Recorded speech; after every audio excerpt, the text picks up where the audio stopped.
महादेव कहते हैं अब समय आ गया है, तुम्हें अपने भक्ति का ये परिणाम भुगतना होगा। जैसी भक्ति तुमने मेरी की है वैसा ही परिणाम भी अब तुम्हें मिलने वाला है। मुझे स्पष्ट दिखाई दे रहा है कि तुम अब अपने अतीत को पीछे छोड़कर आगे की ओर बढ़ रहे हो। चाहे कितनी भी बाधा आए, तुम डटकर आगे बढ़ रहे हो। तुम्हारे सामने कई चुनौतियां हैं, कई जिम्मेदारियां हैं तुम्हारे ऊपर, लेकिन फिर भी तुम्हें आगे बढ़ना है।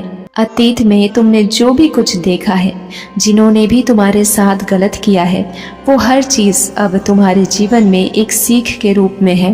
तुम सीख चुके हो अतीत के उन हर बुरी घटनाओं से।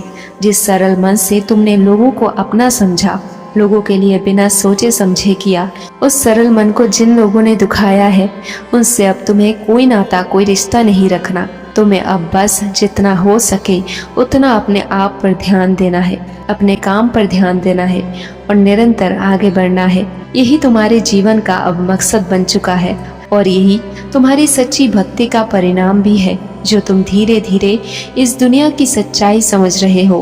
अब तुम धीरे धीरे अपनी जिम्मेदारियां, अपने कर्म के प्रति निष्ठावान हो रहे हो। तुम्हें अब कोई मतलब नहीं कि कौन तुम्हारे बारे में क्या सोचता है, कौन तुम्हारे पीठ पीछे क्या कहता है। तुम्हें बस खुद से और अपने परिवार वालों से मतलब है, जिन्होंने तुम्हारा साथ दिया है, जिन्होंने तुम्हें जन्म दिया है। उनके बारे में सोचना ही अब तुम्हारा लक्ष्य बन चुका है। उनके लिए करना ही अब तुम्हारा उद्देश्य बन चुका है। चाहे कितनी भी संकट आए, चाहे कितना भी मंजिल दूर क्यों ना हो, लेकिन तुम्हें हथपार परिश्रम करके ही आगे बढ़ना है। ये तुमने ठान लिया है और यही चीज तुम्हारे जीवन की प्रगति का सबसे बड़ा कारण भी है।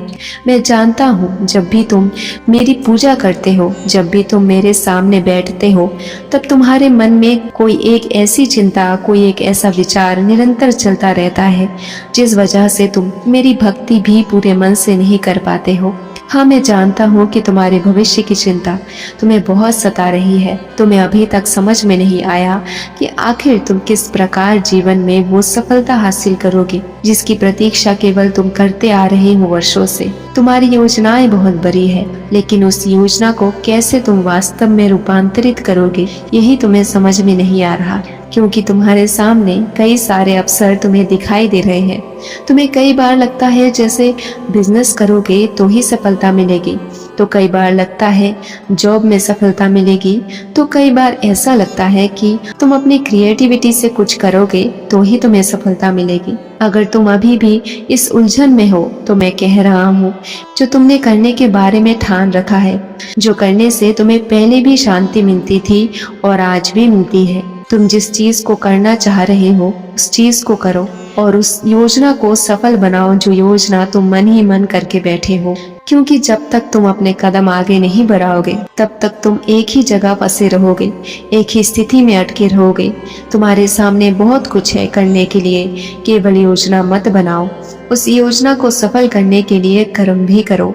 आगे जाकर तुम अपने इस कार्य से कुछ ऐसी चीजों पर नियंत्रण हासिल कर लोगे, जो तुम्हें एक लीडर, एक राजा की भांति महसूस कराएगा। तुम्हारे ही आदेश से कुछ लोग तुम्हारा काम करेंगे और जो स्थिरता, जो बैलेंस तुम अपने जीवन में चाह रहे थे, वो तुम आगे चलकर देखोगे। तुम्हारी भक्ति का यही परिणाम तुम्हें मिलने वाला है।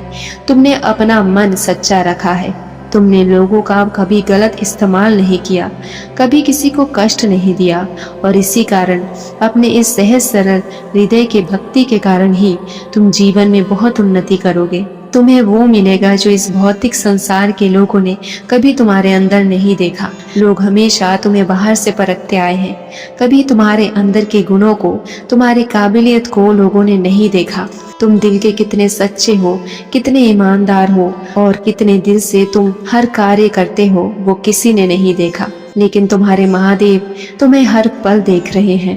ये बात सदैव स्मरण रखना, तुम्हारे हर एक कार्य का सही पल, सही समय आने पर तुम्हें जरूर मिलेगा। इसीलिए कभी डरना मत, कभी भयभीत मत होना और मेरे सामने बैठकर कभी दुश्चिंता मत करना। मैं तो हर क्षण तुम्हें देखता हूँ, तुम्हारे मन के हर बात को पढ़ता हूँ तुम्हारे कर्म मैं देखता हूँ और तुम्हारे इन कर्मों को देखकर ही मैं तुम्हें एक सुनहरा भविष्य दे रहा हूँ। बस आज और इस वक्त से अपने कर्म में निष्ठा और ईमानदारी बनाए रखो, फिर देखना कि सफलता के किस शिखर तक तुम पहुँच चुके हो।